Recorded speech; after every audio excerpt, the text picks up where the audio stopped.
कृष्णा, मैंने थोड़ा जोर से बजा दिया तो उन्होंने ना ऐसे करके मेरे मारा ना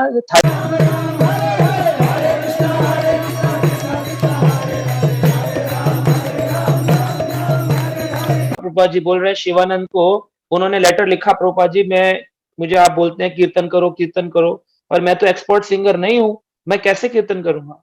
तो शिल प्रभुपाद ने कहा no problem, you keep on singing and you will become an expert singer. जो भी हम प्रयास करते हैं उसमें हम एक्सपर्ट बन जाते हैं। तो प्रभुपाद जी का भी अगर हम देखें तो प्रभुपाद जी का कोई म्यूजिक ऐसा वाला म्यूजिक नहीं है कोई कि वो सरगम लगा रहे हैं या वो कर रहे हैं। जब भी कोई चीज भगवान के लिए गाई जाती है वो लोगों में इम्पैक्ट डालती है, और जब भी कोई चीज पब्लिक के लिए गाई जाती है वो ना तो पब्लिक पर इम्पैक्ट डालती है और भगवान पर तो डालती नहीं। So always try to speak for Krishna, always try to sing for Krishna, automatically it will influence the public.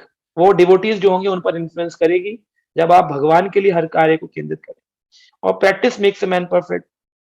Like like I also see that I don't know singing, मुझे बिल्कुल आता नहीं है, और इस्कॉन में कीर्तन करते करते भक्तों के आशीर्वाद से हारमोनियम हो, मृदंगा हो, करताल हो, वो कोई फॉर्मल ट्रेनिंग नहीं है, लेकिन जितनी जरूरत होती है हम बजा लेते हैं। Because of every day we are into Krishna conscious, कीर्तन भजन कर रहे हैं।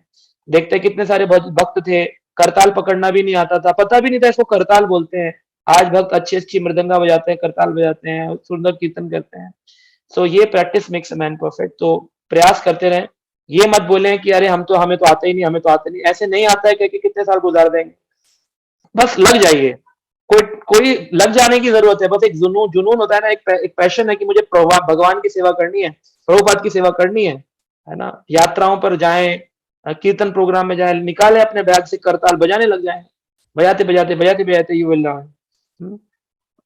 तो ऐसा होता है कि हमें नहीं आता होता तो फिर हम गड़बड़ करते हैं, लेकिन उस गड़बड़ कर कर के हम सीखते हैं फिर, है ना। और हमें कभी कोई हमें डांटे या हमको करेक्ट करे तो हमें उसमें बुरा भी नहीं मानना चाहिए, क्योंकि हमें आता नहीं है, सो वी शुड लर्न। मुझे याद है एक बार वृंदावन में मैं नया नया करताल बजाना सीखा था, और वो होता ही जैसे सब लोगों को नहीं आता है।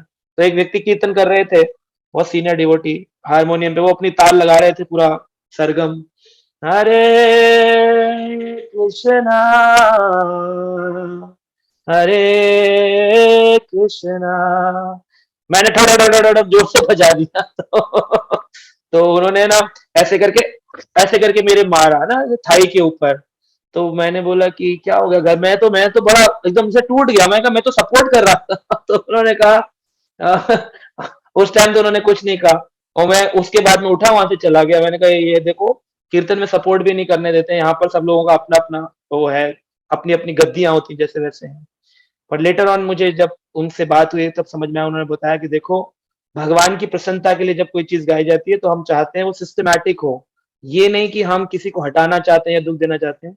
कृष्ण को सुनकर कि कृष्ण को शोर थोड़ी सुनाना है, कृष्ण को कीर्तन सुनाना है, तो कीर्तन को अच्छे से करने दो।